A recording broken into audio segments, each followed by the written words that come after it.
Assalamualaikum warahmatullahi wabarakatuh.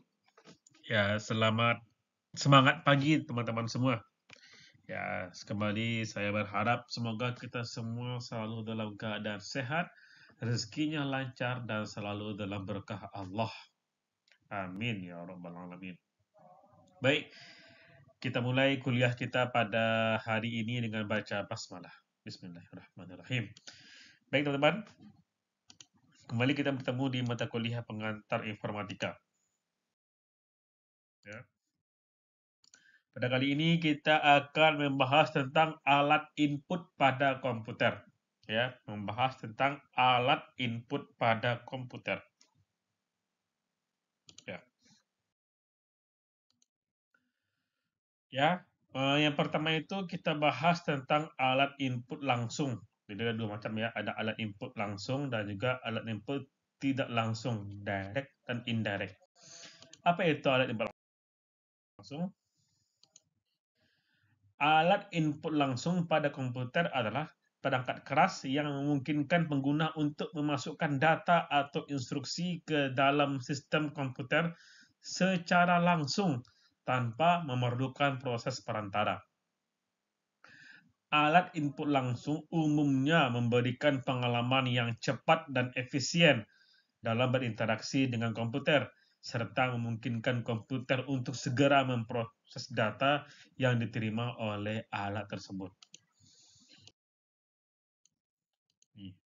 Contohnya keyboard, ya, sama-sama kita tahu ya, keyboard itu adalah alat input utama yang digunakan untuk memasukkan data ya dalam komputer dalam bentuk teks, angka, atau perintah sebagainya. Keyboard ini terdiri dari beberapa inputan, yaitu ada huruf, angka, simbol, serta fungsi-fungsi khusus kayak ada shortcut ya dan sebagainya itu. Cara kerjanya, saat pengguna menekan tombol, sirkuit di keyboard akan mengirimkan sinyal digital ke komputer yang kemudian diterjemahkan menjadi karakter atau perintah tertentu. Jenis keyboard itu ada macam-macam. Ada keyboard QWERTY yang sering kita pakai ya. Dinamai sesuai dengan huruf pada baris pertama QWERTY. Ada juga keyboard ergonomis, yaitu dirancang untuk kenyamanan dan mengurangi kelelahan tangan. Ada juga keyboard mekanik, yaitu memiliki tombol dengan saklar mekanis untuk pengalaman mengetik yang lebih responsif. Itu. Kegunaannya, mengetik dokumen, memasukkan data, menjalankan perintah, bermain game, dan sebagainya. Ya, kita sama-sama tahu ya apa itu keyboard. Sekarang mouse. Mouse itu tikus. Mouse kalau dalam bahasa Indonesia itu tikus ya. Mouse itu dalam bahasa Indonesia itu tikus. Kalau definisinya ya, alat input yang digunakan untuk mengadakan pointer di layar komputer. Nah ya, mouse memungkinkan pengguna untuk mengklik, menyeret, dan memilih item atau ikon di antarmuka grafis. Ya. Kalau cara kerjanya, mouse mendeteksi gerakan di permukaan menggunakan sensor optik atau laser. Kalau sekarang kayaknya optik atau laser ya, kalau dulu itu bola ya. Lalu mengirimkan data ke komputer untuk menggerakkan kursor sesuai arah gerakan. Jenis mouse, ada mouse optik menggunakan cahaya LED untuk melacak gerakan. Mouse laser lebih presisi daripada mouse optik, menggunakan sinar laser untuk mendeteksi gerakan. Mouse nirkabel, ya tanpa menggunakan kabel. Kalau dulu itu ada bola ya. Kalau dulu teman-teman, kalau zaman saya itu bola dia untuk gerakannya. Kegunaannya mennavigasi antar muka komputer, menggambar dalam program grafis, bermain game, dan mengedit dokumen dan sebagainya. Kita sama-sama tahu ya apa itu mouse ya. Oke, kita langsung aja mencepat aja karena ini mungkin sudah biasa teman-teman dengar ya. Jadi untuk hanya info aja. Lalu touchpad. yaitu alat input berupa permukaan datar yang dapat mendeteksi gerakan jari pengguna. Nah, ini biasanya ada di laptop di bawah keyboard ya, yang petak, yang kotak itu ada teman touchpad. Cara kerjanya touchpad menggunakan teknologi kapasitif atau resistif untuk mendeteksi sentuhan dan gerakan jari. Gerakan tersebut diterjemahkan ke dalam pergerakan kursor di layar. Ya. Kegunaannya digunakan untuk navigasi, scrolling, dan melakukan berbagai gestur seperti pinch to zoom atau tap to click pada perangkat portable. Lalu ada lagi touchscreen. Nah, itu adalah layar sentuh layar sentuh adalah ya touchscreen ya, layar yang dapat mendeteksi sentuhan dari jari atau stylus yang memungkinkan pengguna untuk berinteraksi langsung dengan antam grafis ini langsung di layar ya sentuhannya kayak HP ya. Cara kerja ada beberapa teknologi touchscreen termasuk yang pertama resistif menggunakan dua lapisan konduktif yang terpisah yang bersentuhan ketika ditekan dan mengirimkan sinyal ke komputer. Yang kedua, kapasitif menggunakan lapisan konduktif yang merespon muatan listrik dari jari pengguna. Lalu ada inframerah dan gelombang akustik, mana dia menggunakan sinar cahaya atau gelombang suara untuk mendeteksi sentuhan. Penggunaannya digunakan dalam smartphone, tablet, layar ATM ya, ada yang pakai touchscreen, mesin kios, dan monitor interaktif. Lalu ada lagi yang input langsung ya, itu ada scanner. Scanner ini alat input yang digunakan untuk memindai dokumen fisik seperti kertas atau foto dan mengubahnya menjadi format digital yang dapat diproses oleh komputer. Ya ini sama-sama kita paham ya, scan untuk men-scan ya. Jadi kertas itu kita scan dan kita bisa nanti menampilkannya di komputer kita masing-masing. Cara kerja, scanner menggunakan cahaya untuk membaca gambar atau teks di permukaan dokumen. Data tersebut kemudian dikonversi ke dalam file digital seperti PDF atau JPEG. Jenisnya ada macam. Yang pertama ada flatbed scanner, memiliki permukaan datar untuk memindai dokumen satu per satu. Juga ada sheet fed scanner, dokumen diumpankan melalui slot-slot pemindai. Cocok untuk volume tinggi ini kalau kita men-scan banyak ya. Ada scanner genggam, perangkat portable yang dapat digerakkan di atas dokumen. Kegunaannya untuk digitalisasi dokumen, untuk membuat dokumen menjadi digital, memindai foto, dan menyalin gambar untuk digunakan dalam desain grafis dan sebagainya. Ada lagi barcode scanner, yaitu perangkat yang membaca dan menganalisa barcode untuk mengidentifikasi produk atau informasi dari barcode tersebut. Cara kerja, scanner ini termasuk scan ya, cuma dia hanya men-scan barcode. Scanner ini menggunakan sinar laser atau LED untuk membaca pola garis-garis pada barcode. Data yang diambil kemudian dikirim ke komputer untuk diproses. Lalu ada webcam, itu kamera digital yang terhubung ke komputer untuk menangkap gambar atau video langsung. Webcam digunakan untuk komunikasi video seperti panggilan video dan konferensi online. Ini saya main cepat aja ya, karena saya yakin teman-teman paham tentang alat-alat input ini. Cara kerjanya, webcam menangkap cahaya yang masuk ke lensa, mengubahnya menjadi sinyal digital, dan mengirimkan data ke komputer untuk diproses. Penggunaannya ya video call, streaming langsung, merekam video, dan pengenalan wajah untuk keamanan.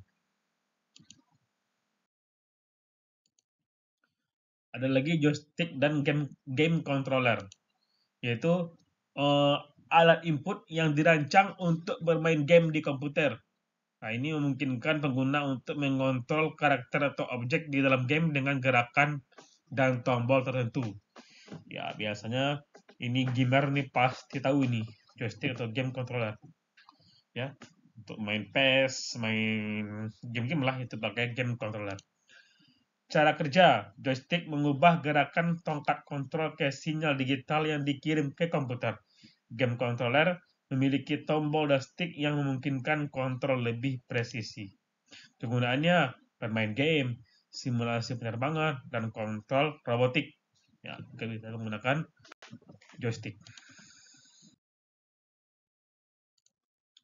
Lalu ada lagi mikrofon, yaitu alat input menangkap suara dan mengubahnya menjadi sinyal digital untuk diproses oleh komputer. Cara kerja, gelombang suara yang ditangkap oleh mikrofon diubah menjadi sinyal listrik yang kemudian dikonversi ke data digital. Kegunaannya digunakan untuk perekaman suara, panggilan video yang ada suaranya, perintah suara, dan aplikasi pengenalan suara. Itu dia. Lalu ada pen tablet. Nah, ini dia bagi teman-teman yang biasa mendesain ya. Grafik tablet adalah data alat input yang memungkinkan pengguna untuk menggambar atau menulis langsung di permukaan tablet menggunakan stylus. Data tersebut diubah menjadi gambar digital di komputer. Ya, biasanya kalau teman-teman yang desain grafis ini tahu ini, yaitu pen tablet, yaitu pena untuk menulis di tablet. Cara kerja, stylus berfungsi sebagai alat menggambar dan gerakan di tablet diubah menjadi data yang diproses oleh komputer. Penggunaannya digunakan oleh desain grafis, seniman digital, dan arsitek untuk membuat ilustrasi atau desain atau juga sketsa. Lalu, jadi teman-teman intinya alat input langsung meliputi perangkat seperti keyboard, mouse, touchpad, touchscreen, scanner, barcode scanner, webcam, joystick, mikrofon, dan grafik tablet. Alat ini memungkinkan pengguna untuk memasukkan data ke dalam komputer dengan cara yang mudah dan efisien langsung ya. Fungsi utama alat input langsung adalah memberikan instruksi atau data kepada komputer untuk diproses langsung dan menghasilkan output yang sesuai dengan perintah dari alat input tersebut. Alat-alat ini sangat penting dalam berbagai aplikasi, mulai dari tugas sehari-hari hingga penggunaannya secara profesional, seperti desain grafis dan pengolahan data. Nah, sekarang ada lagi itu alat input tidak langsung. Apa itu? Nah, itu adalah alat input itu adalah perangkat yang digunakan untuk memasukkan data atau perintah ke dalam komputer dengan proses perantara. Jadi nggak langsung dia ada perantaranya sebelum dieksekusi oleh komputer. Dengan kata lain, data yang diinputkan oleh pengguna tidak langsung diproses oleh komputer. Nah, tetapi memerlukan langkah-langkah tambahan sebelum dapat digunakan oleh sistem. Alat input ini biasanya digunakan untuk mentransfer data dari satu media ke media lain sebelum akhirnya diproses oleh komputer. Yang pertama contohnya adalah kartu punch, yaitu media penyimpanan data yang terbuat dari kertas tebal atau karton yang memiliki lubang-lubang yang dipukul di punch ya pada posisi tertentu untuk mewakili data. Cara kerjanya, data direpresentasikan dalam bentuk lubang-lubang kecil di kartu. Untuk membaca data ini, alat pembaca kartu punch, card reader, digunakan untuk menginterpretasikan lubang-lubang tersebut dan mengubahnya menjadi data digital. Penggunaannya digunakan pada masa-masa awal perkembangan komputer ya untuk menyimpan dan memproses data. Contoh penggunaannya termasuk pemrosesan data di organisasi besar seperti lembaga pemerintahan dan kampus. Lalu ada pita magnetik, yaitu media penyimpanan data yang digunakan yang menggunakan pita plastik tipis dengan lapisan magnetik. Data disimpan dalam bentuk magnetisasi pada pita tersebut. Cara kerjanya, data di pita magnetik tidak dapat diakses secara acak, melainkan harus dibaca secara berurutan dari awal hingga akhir. Pita magnetik digunakan bersama dengan perangkat membaca tape drive untuk mengimpor data ke dalam komputer. Kegunaannya digunakan untuk menyimpan data cadangan, backup, arsip besar, dan data historis dalam sistem komputer lama. Ada disk magnetik, ya. Ini seperti disket atau cakram keras hard disk adalah media penyimpanan data yang menggunakan bahan magnetik untuk menyimpan informasi. Data dari disk magnetik dapat diinput ke komputer melalui perangkat pembaca khusus.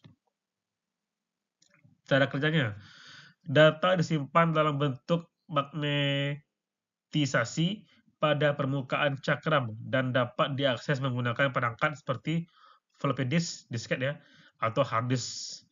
Data yang disimpan kemudian diinput ke dalam komputer untuk diproses. Kegunaannya, media ini digunakan untuk memindahkan dan mentransfer data dari satu komputer ke komputer lain. Meskipun sudah jarang sekarang digunakan, disket dulunya adalah media populer ya teman-teman untuk menyimpan data. Ada CD atau DVD. Ya, itu adalah media penyimpanan data optik yang digunakan untuk menyimpan data dalam bentuk digital. Data di disk ini tidak dapat langsung tersedia untuk komputer dan memerlukan perangkat pembaca optical drive untuk diinputkan. Cara kerjanya, data pada CD atau DVD disimpan ke dalam bentuk lubang-lubang kecil yang dibaca oleh sinar laser di perangkat pembaca. Optical drive membaca fisik disk ini dan mentransfer data ke komputer. Kegunaannya digunakan untuk menyimpan data multimedia, software, film, dan juga data cadangan. Optical disk masih sering digunakan untuk distribusi perangkat lunak atau arsip data. Lalu ada barcode. Ya, barcode adalah pola garis-garis hitam dan putih yang merepresentasikan data dalam bentuk optik. Data ini dapat diinput ke dalam komputer menggunakan alat pembaca barcode yang mengubah pola optik menjadi informasi digital. Cara kerjanya, alat barcode memindai pola garis-garis dan mengubahnya menjadi data yang bisa diproses oleh komputer, teman-teman. Proses ini termasuk sebagai input tidak langsung karena data barcode harus diterjemahkan terlebih dahulu. Kegunaannya digunakan di toko retail untuk memindai harga dan inventaris barang, serta dalam sistem logistik dan manajemen gudang, dan sebagainya. Lalu ada optical mark recognition, yaitu teknologi yang digunakan untuk membaca tanda yang dibuat oleh manusia di atas kertas, seperti lingkaran yang diarsir pada gambar jawaban ujian pilihan ganda. Ya. Cara kerja, lembar kertas yang diisi oleh pengguna dipindai menggunakan alat OMR yang mendeteksi tanda di lokasi tertentu dan membuatnya dan mengubahnya menjadi data digital. Kegunaannya digunakan untuk memproses lembar jawaban ujian, survei, atau formulir yang memerlukan input tertulis sederhana. Lalu ada optical character recognition. Apa itu? Atau OCR ya. Teknologi yang digunakan untuk mengubah teks tertulis atau tercetak menjadi teks digital yang dapat diproses oleh komputer. Cara kerja, scanner atau kamera digunakan untuk menangkap gambar teks di atas kertas, dan perangkat lunak OCR menganalisis gambar tersebut untuk mengenali dan mengubah karakter menjadi data digital. Kegunaannya digunakan untuk mendigitalkan dokumen seperti buku atau laporan, sehingga bisa diedit dan diproses oleh komputer. Berguna juga untuk arsip digital dan otomatisasi data. Nah, jadi bisa kita simpulkan, alat input langsung memerlukan proses perantara sebelum data dapat digunakan diolah oleh komputer. Misalnya, data harus diterjemahkan atau diproses oleh alat khusus seperti membaca kartu punch, tape drive, optical drive, atau penangkap membaca barcode.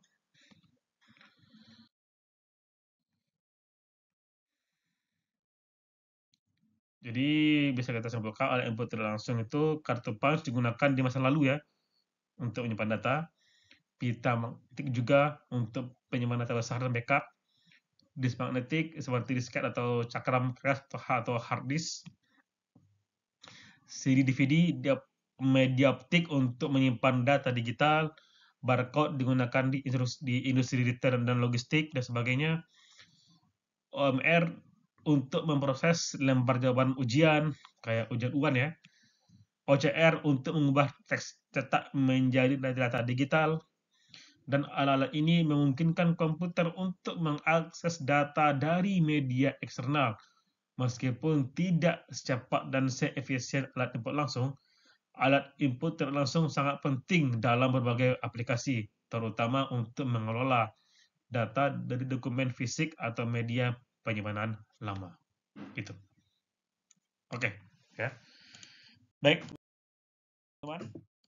Itu dia mungkin pertemuan materi kita pada hari ini. Sekali lagi, jika ingin bertanya, silakan diskusi di grup. Baik, kita tutup agenda kuliah kita pada hari ini dengan baca hamdalah. Alhamdulillahirrabbilalamin. Sempurnakan dengan doa penutup majelis. Subhanakallahumma. Wassalamualaikum warahmatullahi wabarakatuh.